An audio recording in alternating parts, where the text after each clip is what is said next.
Okay, this is today lecture which is relation. Okay.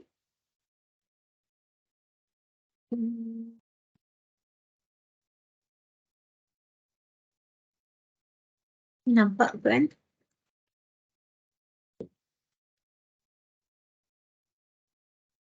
Okay, for this topic, relation. Kita dah belajar dah dulu kat sekolah, relation ni. One to many, many to one, semua tu. Okay, so sekarang this is the lecture content.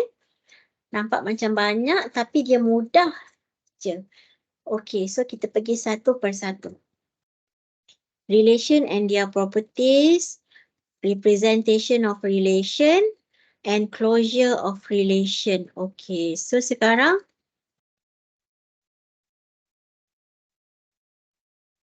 sekejap ya. Tadi saya dah presenting. Sekejap saya pergi kat sini. Saya dah record dah tadi. Okay. So, kat situ, okay, yang pertama kita nak tahu what is relation and their properties. Okay, first, relation between element of set occur in many contexts. Sebenarnya dalam relation ni, bila kita buat database pun, kita relate one table to another table, elemen apa kepada elemen apa is using relation. Okay, sini kita belajar dalam discrete mathematics. Okay, every day we deal with relationship such as an employee and his salary or her salary, a teacher and his student. This is the relationship. In mathematics, we study relationship such as between a positive integer and one that is divide, and real number and one that is larger than it, and real number x and the value f(x) where f is a function. And also in computer science, relationship often arise between a computer program and its variable and a variable it use. Another one, contohnya ialah a computer language and a valid statement in this language. Okay, so this is relationship between element of set are represented using the structure called relation, hubungan, which is a subset of the Cartesian product of the set. Okay. So relation can be used to solve problems such as, first ialah determining which pair of city are linked by a line fly. Ini ialah selalu problem kita nak buat optimization on flight punya jadual. Dia pergi ke city mana kan kat situ in a network. And another contoh dia ialah finding a viable order for the different phases of complicated project, and then is producing a useful way to store information in computer database. Okay, yang saya kata tadi, relation memang kalau dalam database tu memang penting lah relation ni. Okay, and this is relation. The most direct way to express a relation between element of two sets is to use order pair made up of two related element. For this reason, set of order pair are called binary relation. Ini contohnya from A and B.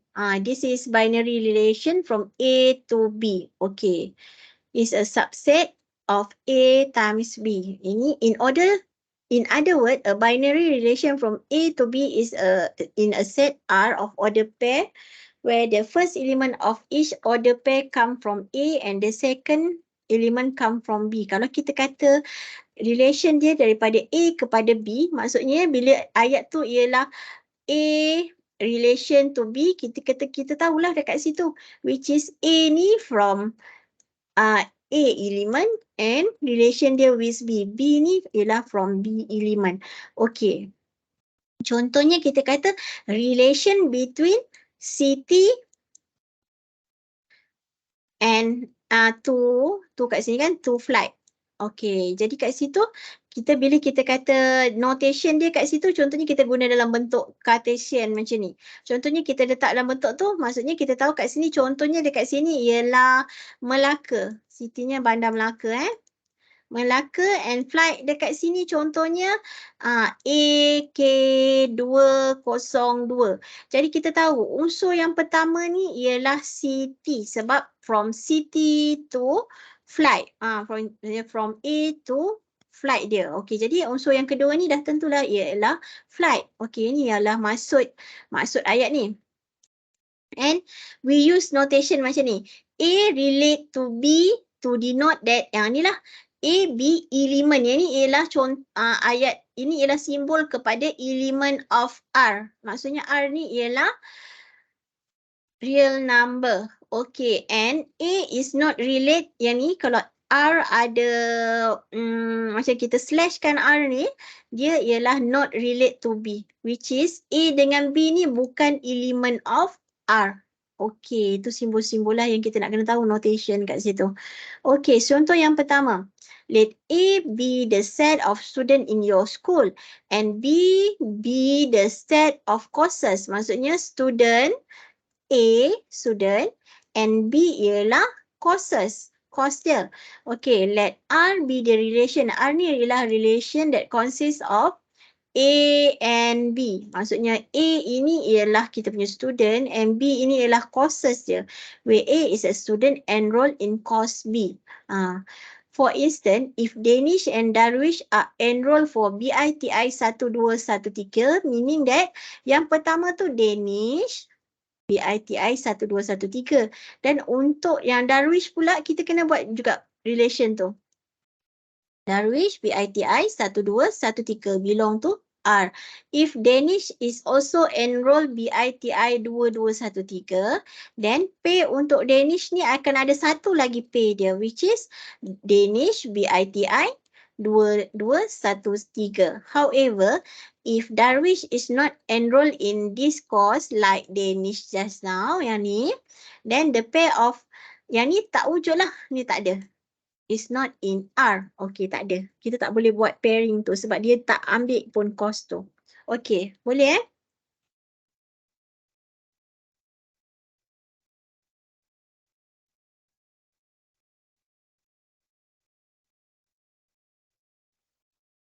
Okey, example tu. Example tu kat sini, kita ada set untuk A, kita ada elemen dia 0, 1, 2 dan B ialah AB. Okey, sekarang dekat situ, kosong, maksudnya relation yang ni, yang pertama ni ialah between 0 dengan A. Dan yang ni 0B ni juga ada dalam relation ni 0 dengan B. And satu A, satu dengan A, 2 B is also, okay, 2 dengan B. Okay, dua-dua ni memang ada from element A dengan from element B.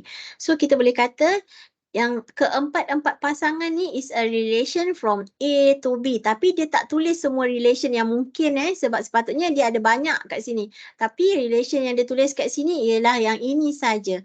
This mean 0 relate to A, yang ni lah. And 0 relate to B, yang ini.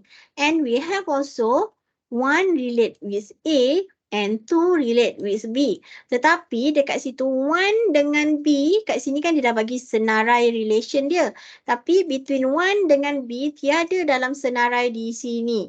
Maksudnya is not relate to B and 2 relate with A pun tiada. So tak ada dalam senarai ni. Okay. Jadi faham ya? Maksudnya bila kita ada dua set dan kita letak dia punya pasangan tu siap-siap, bila pasangan yang dalam ni tak ada, maksudnya we know that they are not related each other. Okay. So this is relation on a set. Relation from a set of A to itself are special interest. Maksudnya bila kita ada A and dia balik dekat A, maksudnya relation macam tu, itu ialah kita punya special case lah. Okay, so now definition. A relation on a set A is a relation from A to A. In other words, a relation on A is a subset of A to A. Maksudnya, dia boleh ada relation dalam diri dia sendiri. Contoh, kat sini example, kita ada set 1, 2, 3, 4. Derive the order pair that are in relation in R. Maksudnya kita kena derive, which is A dengan B pair dia tu mestilah A divides B. Maksudnya A tu mesti terbahagi dengan B. Maksudnya satu terbahagi dengan satu, satu terbahagi dengan dua. Yang ni maksud ayat ni ialah satu per satu dia terbahagi dengan satu kan. Okey, jadi kat situ satu terbahagi dengan dua. A divides B. Maksudnya, pasal yang ni pun sama. Tiga terbahagi, maksudnya satu terbahagi dengan tiga. Maksudnya letak yang bawah dulu.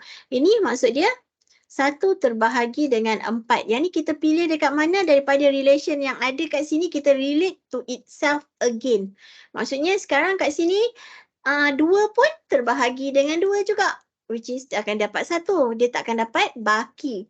Okey, kat sini pun sama. Dua terbahagi dengan empat. Dan ini pun sama. Tiga terbahagi dengan tiga. Dan empat terbahagi dengan empat. Untuk mewakili keadaan ini adalah semua relation yang mungkin. Okay, let's move to the properties of relation, which is reflexive. Reflexive ialah daripada elemen A balik dekat elemen A juga.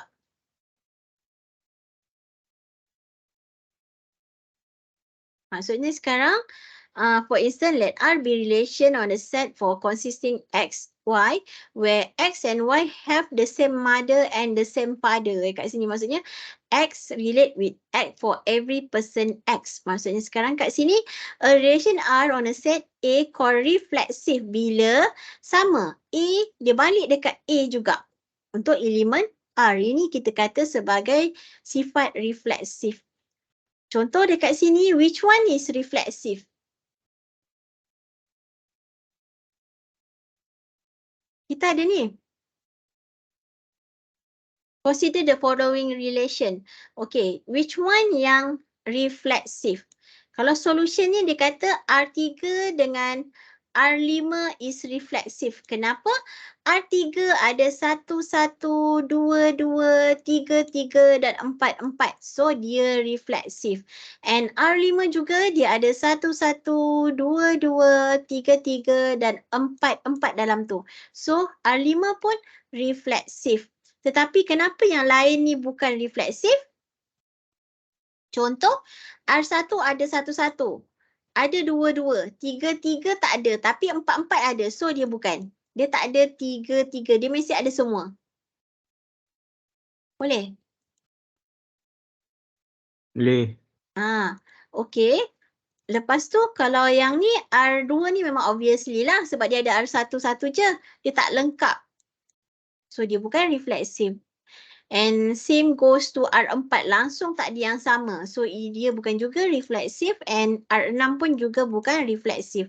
Okay then. This is properties of relation which is symmetric. Kita kata dia symmetric bila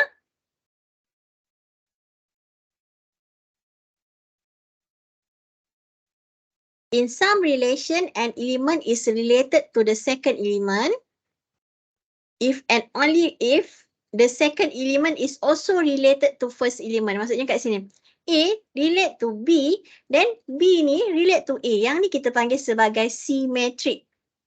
Boleh baca juga yang lain Ni relation dia macam ni juga. Jika ada B kepada A, ada juga A kepada B, so kita panggil dia sebagai symmetric. Maksudnya dia ada, kalau ada pergi, mesti ada balik. Macam tu. So kat situ, contoh, kat sini kita ada set yang sama macam tadi. Okey, kita ada pilihan R1 sampai R6. Which one between R1 sampai R6 yang dengan menggunakan set elemen 1, 2, 3, 4 ni yang ada simetrik punya sifat. Kalau dekat sini dia kata R2 dengan R3 tu ada simetrik punya sifat. Kenapa? R2. Contohnya R2 dia ada 1, 2 dan dia juga balik 2, 1. Boleh. Kalau R1, kita tengok yang ni ialah simetrik. Kalau R1, kenapa R1 bukan simetrik? Kita ada 1, 2. Kita ada juga 2, 1. Tapi bila kita ada 3, 4, kita tak ada yang balik 4, 3. Boleh. Bila 1, kita tak boleh kenal pasti ada balik 4, 3. So, kita boleh terus assume this is not symmetric. And for R3 juga, kat situ, R3 dia kata R3 pun simetrik juga. Kenapa R3 simetrik?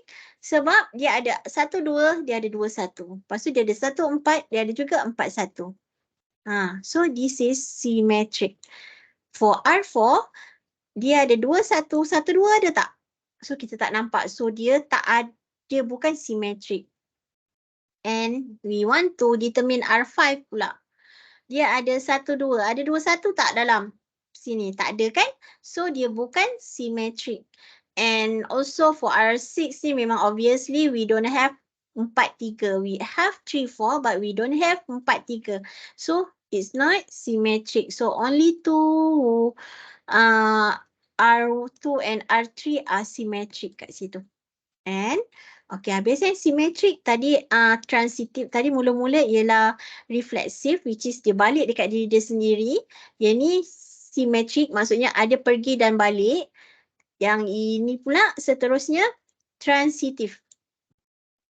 Which is intransitive. Jika kita ada satu A, B dan kita ada B kepada C, mestilah kita akan ada from A to C. Maksudnya kat situ. Maksudnya jika kita ada hubungan di antara A kepada B dan B kepada C dan kat situ bila kita ada pula satu lagi A kepada C, so it is transitive.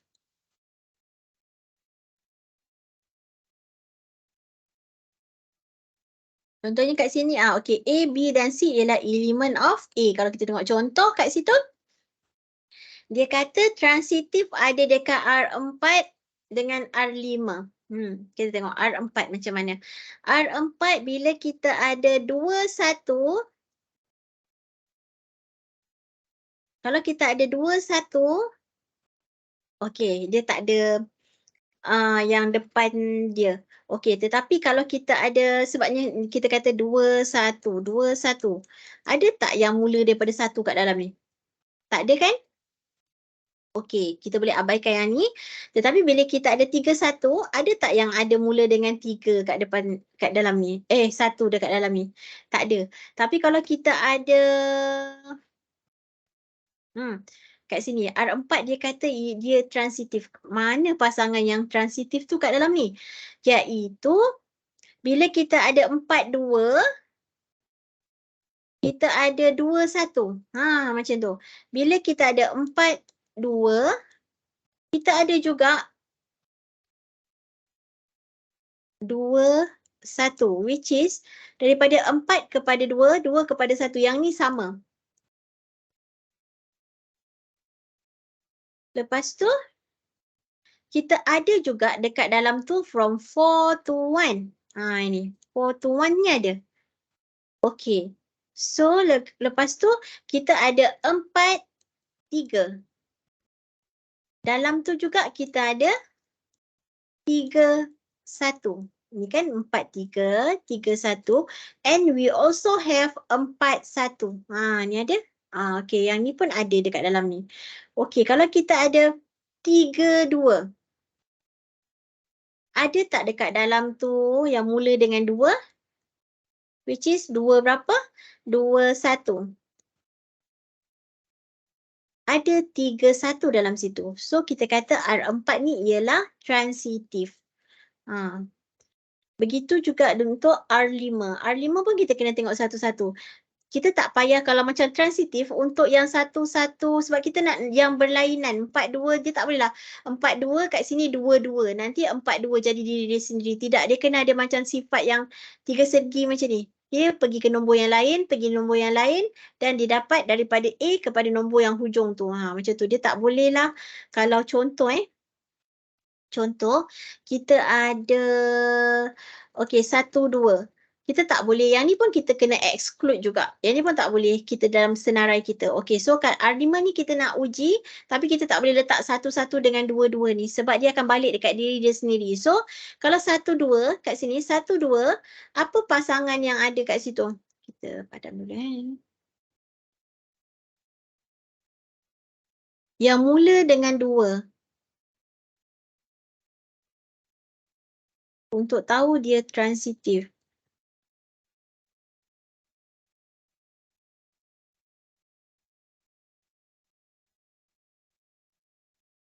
Okey tak tu?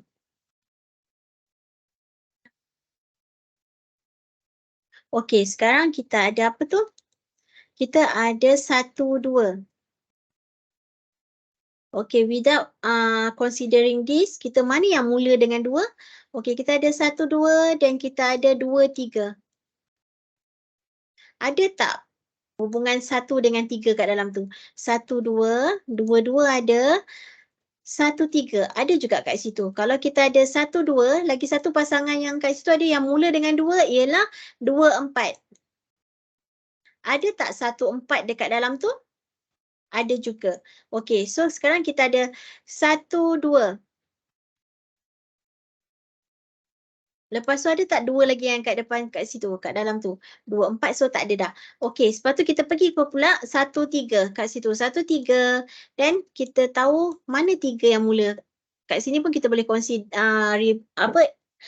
exclude 3, 3. So kat situ kita ada pilihan lepas 3 yang mula dengan 3 ialah 3, 4. Okey, jadi 1, 3, 3, 4, 1, 4 ada. Yang ni ada. Okey. So ada sifat transitif dekat situ. Okey. Lepas tu kita ada 3. 3 kat situ ada satu je lah. Relation yang ni je. Okey. Untuk transitif, yang ni ialah transitif. Okey. Sekarang kalau R1, kenapa kita kata dia bukan transitif? Kita ambil contoh Yang ni kita boleh exclude dan yang ni kita boleh exclude. Okey, we have this. Kita ada 1, 2. Dan yang mula dengan 2, kita ada 2, 1 juga. Okey, 2, 1. Ada tak daripada 1 kepada 1? Ada kat sini. So, okey. Tetapi, kalau kita ada contohnya 3, 4 3, 4. Ada tak hubungan yang dalam tu mula dengan 4? Ada. Kat sini 4, 1. Ada tak dekat dalam tu 3 kepada 1? So dalam ni kita tak nampak pun 3, 1. So kita boleh terus decide that this is not transitive. Okay. Okay, so sekarang dekat situ, yang ni pun saya rasa yang ni kalau satu-satu sebab dia satu-satu, yang ni kita tak boleh consider ni saya rasa. Sebab dia satu-satu. Kenapa? Sebab R2 ni is not transitive. Sebab 1, 2, 2, 1 dan dia dapat satu-satu. Dapat sebab tadi syarat dia A kepada B, B kepada C ialah 3 nombor yang berlainan. Tak bolehlah kat sini nombor yang sama dengan yang ini. Maksudnya dia tak boleh satu-satu. Macam tu. Faham tak ni? Ke saya faham seorang? Dan R3 juga is not transitive. Dapat tunjukkan satu is enough. Which is kita ada contoh R3. R3 nak tunjukkan dia bukan transitive. So kat situ kita ada apa? Okey. Sekarang kita ada 1, 2. Kita ada 1, 4. 1, 4 pula. 1, 4, 4, 1 kita tak boleh buktikan dia transitif sebab nanti dia dapat satu-satu kat situ. So kat sini dia tak ada pasangan yang ada 3 benda daripada satu nombor kepada satu nombor yang lain kepada satu nombor yang lain, nanti dia dapat nombor yang lain between A dengan C. So kat sini bukan transitif R3. Okay, and R6 also sebab dia tak adalah 3 pasangan dekat dalam tu. Okay, and this is the contoh untuk apa tadi mula-mula? Reflexive dan symmetric and also for transitive. Okay, so sekarang untuk yang ni. Equivalent relation for reflexive, symmetric and transitive. How can we just now call a relation is called an equivalent relation. Dia ialah satu equivalent relation when it is reflexive, symmetric and transitive. Dia ada ketiga-tiga sifat tu. Maksud dia ialah satu equivalent relation. Okay. So kat situ untuk relation kita boleh represent dalam bentuk matrik ataupun digraph. Digraph ialah satu graph yang directed graph yang berarah. Satu graph yang ada arah. Okay. Kalau untuk dalam bentuk matrik, Macam ni. Okey, sekarang kita ada A, E, I, O, U. Kita punya elemen dekat situ. A, E, I, O, U. Okey, sekarang kat sini ada A, E, I, O, U. And dekat sini pun ada A, E, I, O, U. Okey, so sekarang kalau kita kata R, relation dia ada 3 pair ni je. Maksudnya A dengan E, which is A dengan E ni, daripada A kepada E yang ni. And yang number 2, A, O. A dengan O. And number 3 is O, U, which is O kepada U. Maksudnya ini ialah relation yang ada, which is 3 je. Tetapi yang lain ni semua kita represent dia dalam kosong. Maksudnya kalau dia 1, maksudnya dia ada relation daripada A kepada E, A kepada O dan O kepada U. Tetapi yang untuk yang lain tu dia tak senaraikan, dia tiada relation. So kita boleh wakilkan dia sebagai bentuk sebagai nombor kosong. Ini ialah bentuk matrik kepada relation. Okey, this is bentuk kepada refleksif. Refleksif. Maksudnya kalau sifat refleksif tadi apa? A dan dia balik dekat A juga. Which is kat sini, kalau contohnya kat sini 1, kat tadi kan A. Macam itulah. Ini ialah satu diagonal matrik ni. Which is daripada A kepada A. Yang ni ialah 1 juga daripada B balik dekat B juga. And until yang kat sini lah contohnya daripada Z kepada Z juga. Which is dia balik dekat diri dia sendiri. Yang ni kita panggil sebagai refleksif. Dalam bentuk matrik. And simetrik pula ialah apa? Bila diagonal ni kita jadikan dia sebagai cermin, dia ada satu pantulan. Kalau kat sini 1, dekat atas ada 1, maksudnya pantulan dia tu maksudnya dia bersifat simetrik. Macam tu juga untuk kosong. Okey, kalau untuk transitif pula, kita kena baca ni. We know that reflexive if and only if MII sama 1, which is dia sama nilai dia. Semua 1, 1, 1, 2, 2, 1 maksudnya perpenjuru. And simetrik pula ialah bersifat yang macam tadi. Cermin tadi. Mesti dia maksudnya dia ada reflect dengan cermin tu untuk simetrik. Okey, macam mana pula dengan transitif? Reflexive and symmetric are easy to identify through metric representation, but transitive can be very complicated kat situ. Contohnya, example 6. Kat situ, kita ada 1, 2, 3, 4. Elemen kita ada 1, 2, 3, 4. Oleh sebab itu, kita kena ada row kita 1, 2, 3, 4. And our column will be 1, 2, 3, 4. And our relation yang pertama yang dekat sini. Relation yang kedua 1, 3, 1 kepada 3. 2 kepada 1, which is 2 kepada 1. 2 kepada 3, 2 kepada 3. 2 kepada 4 yang ni, 3 kepada 1 yang ni kan. And 3 kepada 2 and 4 kepada 1. Yang lain tiada dalam pasangan dalam senarai set ni, kita letak dia sebagai kosong. That's the example how we represent relation using matrix. Okey, yang ni contohnya kat sini lah. Kalau macam mana kita nak tahu daripada matrik ni, dia refleksif atau simetrik. Macam ni kita tengok yang untuk refleksif, kita tengok perpenjuru. Kalau perpenjuru semua 1, so dia ialah refleksif. Okey, kalau kat sini, simetrik pula, dekat sini kita letak cermin just now kan, dekat perpenjuru tu letak cermin.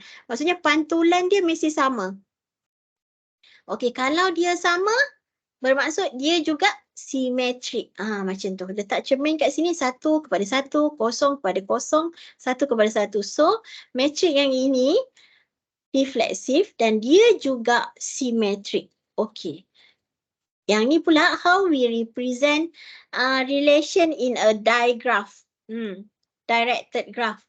Maksudnya macam ni. Kalau dia ialah refleksif, digraph tu ialah daripada satu node, ada satu titik, kita balik kat node tu sendiri. Kalau simetrik, dia akan pergi ke satu nombor dan dia balik pula. Kalau transitif pula ialah dia akan pergi ke satu nombor dan daripada nombor yang ada tu, dia pergi ke satu nombor yang lain. And we have another way yang boleh shortcut daripada A kepada C, yang ni kita kata dia transitif. Okay. Untuk kat sini, example 8. Okey, kita nak buat dia dalam bentuk directed graph, digraph. Okey, kita ada elemen 1, 2, 3, 4. Oleh sebab itu kita tahu kita ada satu node, node yang kedua, node yang ketiga dan node yang keempat. Node yang ketiga dan node yang keempat. Dalam bentuk digraph tu kita tahu kita ada 4 node. Okay, so relation dia kat situ from 1 to 1. That's why we have this, the from 1 to 1. Arrow dia balik dekat 1, 1, 3. Daripada 1 kepada 3 dan 2, 1. Daripada 2 kepada 1, nampak tak arrow dia daripada 2 masuk ke 1, 2, 3. Daripada 2 pergi ke 3, 2, 4. 2 pergi ke 4, 3, 1. Which mean from 3 to 1, 3, 2. From 3 to 2 and 4, 1. Which is from 4 into 1. Okay, dia ada berapa relation? 1, 2, 3, 4, 5, 6, 7, 8. Untuk 4 node ni kita kena tengok. Kalau kita ada 8 error, that means is okay lah macam tu. 1, 2, 3, 4, 5, 6, 7, 8. So ada 8 error. 8 anak panah error kat situ kan. Okay, ini ialah example 9. Kalau untuk example 9 ni, kalau dia digraph, kita tak boleh, macam mana kita nak tentukan dia refleksif. Kalau dia refleksif, maksudnya dia ada satu arrow yang balik kat diri node tu sendiri. Sekarang arrow yang ada ialah untuk node 5 dengan 3. Tetapi yang ni 1, 2, 4 tiada. Jadi kat situ, it is not refleksif sebab node 1 tak ada yang arrow yang balik dekat 2 dengan 4, tak ada arrow yang balik dekat diri dia sendiri. So, this relation we don't say it is bersifat, dia tidak bersifat refleksif. Any question? Yang ni senang kan? Okay, untuk simetrik pula. Ni pun sama.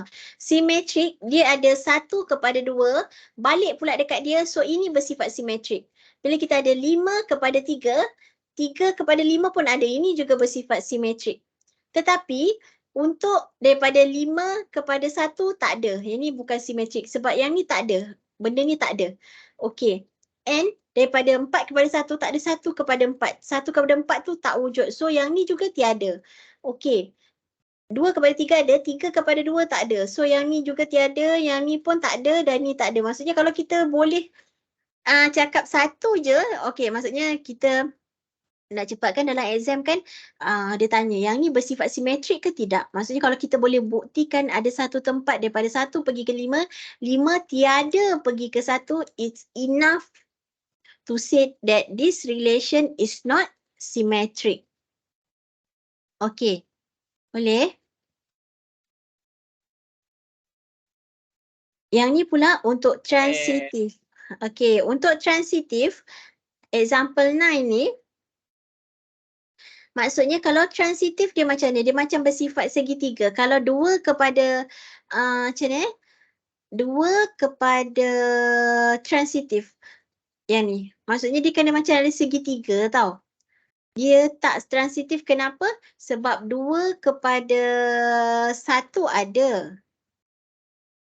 Maksudnya macam tu, 2 kepada 1 ada. 1 kepada 5 ada. Tetapi tak ada 5 kepada 2. Macam tu. Faham tak? Boleh? Maksudnya 2 pergi 1 ada. 1 pergi 5 ada. Tak ada pula yang ni pergi, maksudnya macam tu. Faham tak? Yang tu satulah yang saya boleh tunjukkan. Faham, alhamdulillah. Which is daripada sini ke sini ada 1 kepada 5 ada, sepatutnya ada satu lagi 2 kepada 5. Barulah complete dia punya transitif tu. Kalau kat sini, contohnya kat sini. Kalau kat sini, 1 kepada 2 ada, 2 kepada 4 ada, perlu ada 1 kepada 4. Macam tu. Tapi kalau yang untuk yang ni, kalau kita dapat tunjuk satu punya hubungan transitif dia tak lengkap, is enough. Contohnya 2 kepada 1 ada, 1 kepada 5 pun ada. Ada tak 2 kepada 5? So tak ada. So kat situ kita boleh terus conclude it is not transitive.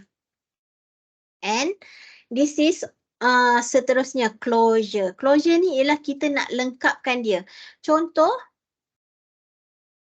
kita nak lengkapkan dia. Contoh, reflexive closure. Kalau reflexive closure, contohnya kat sini kan, 5, 3 ada reflexive. Dia balik dekat diri dia sendiri. Tetapi untuk 1 tak ada, 2 tak ada, 4 pun tak ada. Nampak tak kat situ?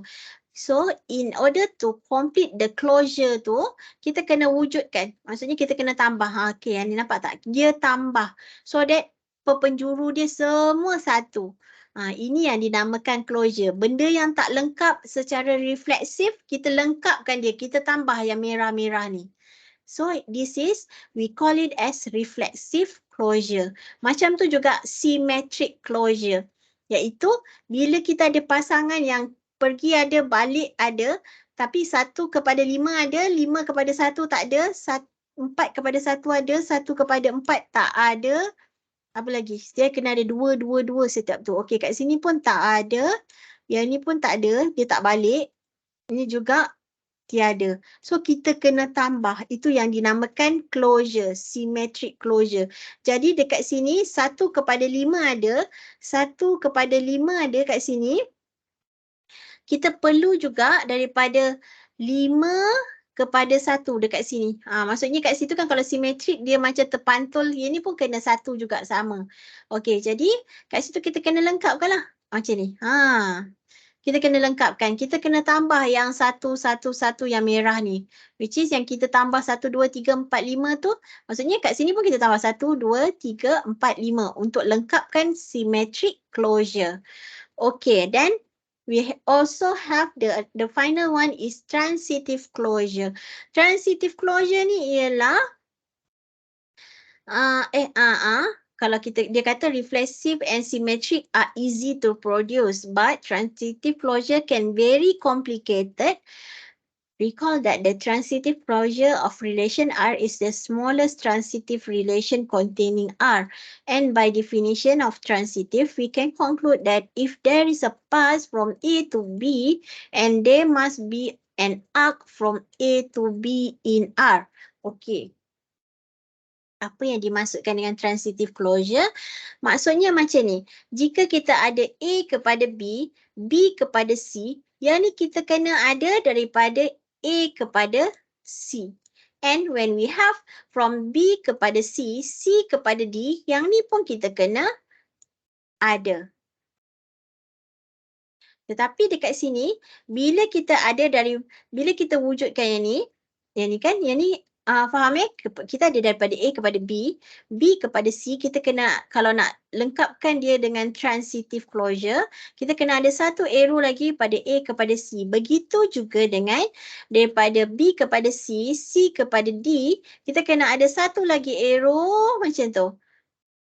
Wujudkan untuk lengkapkan transitive closure. Tetapi transitive closure ni dia a bit complicated. Sebab bila kita dah wujud yang warna merah tu, kita kena consider warna merah yang kita wujudkan tu, ada lagi tak transitive punya sifat yang tak lengkap? Contoh kat sini kita ada daripada B kepada D. Okay, so daripada A kepada C, C kepada A, sepatutnya ada lagi satu kat sini. Boleh faham tak? Maksudnya kita dah wujudkan yang baru kan tadi yang ni. Tetapi kita kena consider balik. A kepada C ada, C kepada D ada. Sepatutnya ada daripada, bukan macam tu. Terbalik, salah. Okey, maksudnya macam mana? Yang ni maksudnya A kepada C ada, C kepada D ada, sepatutnya ada A kepada D. Kita boleh tengok. Yang ni ialah yang kita wujudkan yang pertama kali. Lepas kita wujudkan ni, in order to complete this closure, yang ni kita kena consider juga. Yang baru kita tambah tu, kita kena tengok juga transitive dia ada tak yang perlu lengkap lagi. So, kena ada lagi satu supaya transitive ni its closure. Maksudnya dia dipenuhi. Kita dah tambah-tambah supaya ada sifat transitif dalam situ. Okay, so now we have already covered this topic which is relation for this kelas ganti. Okay. Is there any questions? Saya dah letak nota kan untuk yang ni dekat dalam Yulan? Saya stop sharing. Dah kan? Okey, saya stop recording. Okey.